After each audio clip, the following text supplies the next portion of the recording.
اسرائیل نے جرحیت کی تمام حدیں پار کر دیں۔ وحشیانہ بمباری میں شہید فلسطینیوں کی تعداد 2800 ہو گئی، 10,000 سے زائد زخمی۔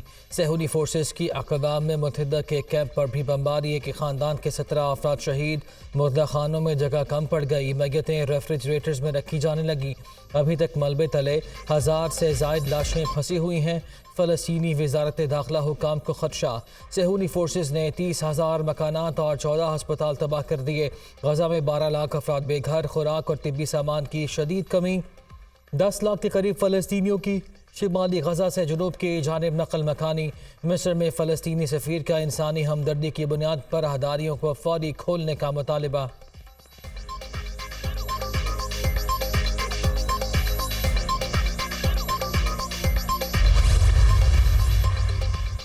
اسرائیلی فوج دھوکے باز، امریکی میڈیا نے دھوکے کا پول کھول دیا۔ شمالی غزہ سے نقل مکانی کرنے والوں کو محفوظ راستہ دکھایا۔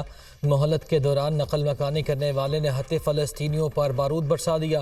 خواتین اور بچوں سمیت 250 فلسطینی راستے میں ہی شہید ہو گئے۔ غزہ میں بمباری، زندگی کے آثار ختم ہونے لگے۔ ہزاروں بے گھر افراد مدد کے لیے پکار رہے ہیں۔ لگتا ہے دنیا سے انسانیت مر چکی۔ عالمی برادری غزہ کا محاصرہ ختم کرائے۔ UN ریلیف اینڈ ورکس کے سربراہ فلپ رینی کی اپیل۔ محاصرے میں موجود لوگوں کی زندگی کو شدید خطرات لاحق ہیں۔ 20 لاکھ سے زائد افراد بدترین مشکلات کا شکار ہیں۔ ایمنسٹی انٹرنیشنل نے بھی فلسطینیوں کے لیے اسرائیل کی وارننگ کو جبری بے دخلی قرار دے دیا ہے۔ اسرائیلی فوج کی ہدایت مؤثر وارننگ نہیں، جبری بے دخلی ہے۔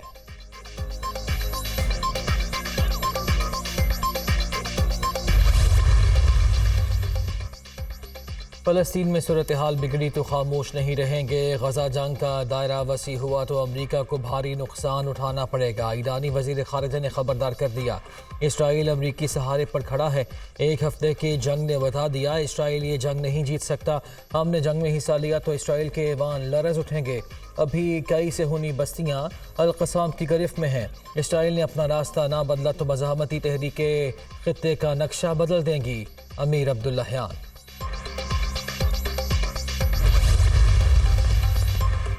اسرائیل کا حماس کے پاس 155 یرغمالیوں کی موجودگی کا اعتراف۔ مغویوں کی رہائی کے لیے پوری کوشش کر رہے ہیں۔ ہمارا مقصد حماس کو ختم کرنا ہے۔ حزب اللہ لبنانی سرحد پر کشیدگی کو بڑھانے کے لیے کام کر رہی ہے۔ اسرائیل زیادہ محاذوں پر جنگ چھیڑنے کے لیے تیار۔ ترجمان اسرائیلی فوج، جنگ میں اب تک 289 اسرائیلی فوجی مارے جانے کی تصدیق۔ حماس کے حملوں میں 6 برطانوی شہری بھی ہلاک ہوئے ہیں۔ برطانوی وزیر اعظم۔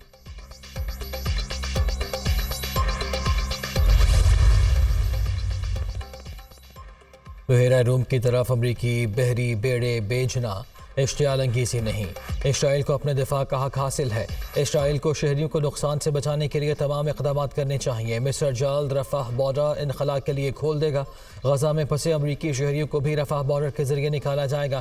خطے کے تمام ممالک اسرائیل فلسطین تنازع کو پھیلنے سے روکنے کے لیے پرعزم ہیں۔ امریکی وزیر خارجہ۔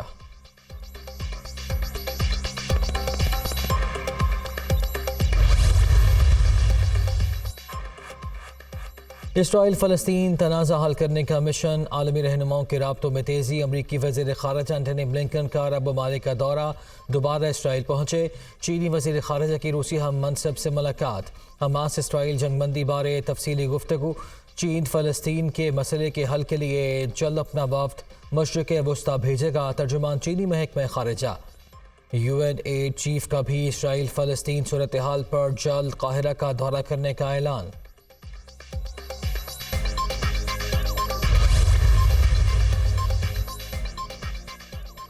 سعودی عرب کا غزہ کے محاصرے کے خاتمے کا مطالبہ، سعودی ولی عہد اور امریکی وزیر خارجہ کی ملاقات۔ غزہ میں فوجی کشیدگی پر تبادلہ خیال، معصوم جانوں کو خطرے میں ڈالنے والی فوجی مہم کو ختم کیا جائے، ولی عہد شہزادہ محمد بن سلمان۔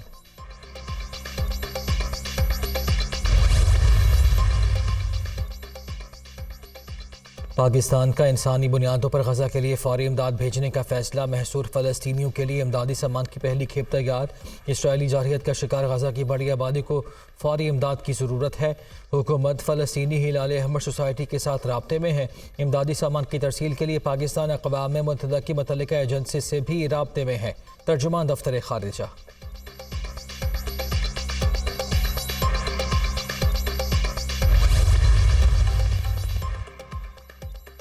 نگران وزیر خارجہ جلیل عباس جیلانی کا ایرانی ہم منصب حسین امیر عبدالحیان سے ٹیلی فونک رابطہ۔ غزہ بحران، شہریوں کی اموات، فلسطینیوں کی بڑے پیمانے پر نقل مکانی پر تبادلہ خیال۔ پاکستان اور ایران کا تنازع کو بڑھنے سے روکنے کے لیے فوری اقدامات اٹھانے پر اتفاق۔ جلیل عباس جیلانی کا مصری وزیر خارجہ کو بھی ٹیلی فون۔ پاکستان کی جانب سے فلسطین کے لیے انسانی بنیادوں پر امداد کی فراہمی کی یقین دہانی۔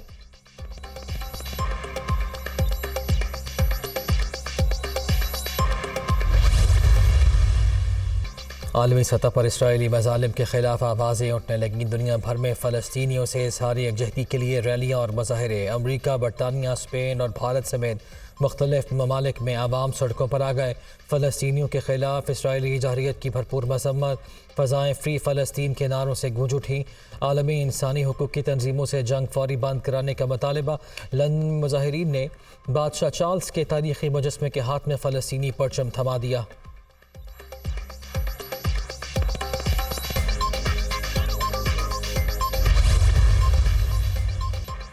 سافا کیس میں چیئرمین تحریک انصاف کو ریلیف نہ مل سکا۔ اسلام آباد ہائی کورٹ نے جیل سماعت کے خلاف درخواست نمٹا دی۔ جیل ٹرائل سیکیورٹی کے حوالے سے درخواست گزار کے حق میں ہے۔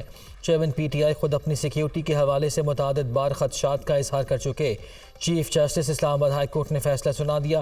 سافا کیس میں چیئرمین پی ٹی آئی کی درخواست ضمانت بعد از گرفتاری، اسلام آباد ہائی کورٹ نے فیصلہ محفوظ کر لیا۔ چیئرمین پی ٹی آئی کی سافا کیس میں اخراج مقدمہ کی درخواست پر بھی فیصلہ محفوظ۔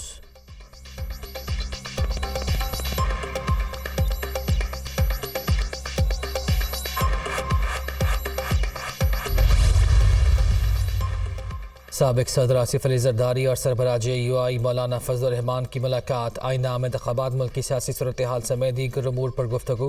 آصف زرداری نے مولانا فضل الرحمان کی خوش دامن کے انتقال پر تعزیت کی۔ دونوں رہنماؤں کے درمیان ملاقات 50 منٹ تک جاری رہی۔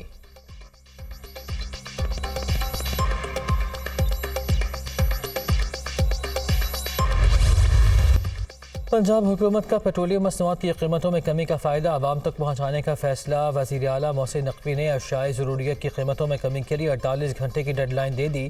پرائس کنٹرول مجسٹریٹس اور پرائس کنٹرول کمیٹیوں کو فعال کردار ادا کرنے کا حکم۔ ٹرانسپورٹ کرایوں میں 10% تک کمی لانے کا ٹاسک۔ نگران وزیر اعلیٰ پنجاب کی زیر صدارت اجلاس میں فیصلے۔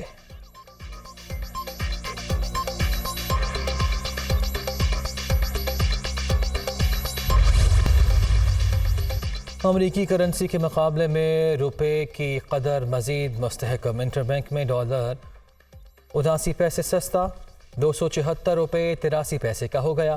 اوپن مارکیٹ میں ڈالر 277 روپے پر مستحکم۔ پاکستان سٹاک مارکیٹ میں تیزی کا رجحان برقرار۔ 100 انڈیکس میں 237 پوائنٹس کا اضافہ۔ انڈیکس 49,731 پوائنٹس پر بند ہوا۔ سونے کی قیمتوں کو پھر ریورس گیئر لگ گیا۔ مقامی مارکیٹ میں سونے کی فی تولہ قیمت میں 1,900 روپے کی کمی۔ 1 تولہ سونا 2,100,000 روپے کا ہو گیا۔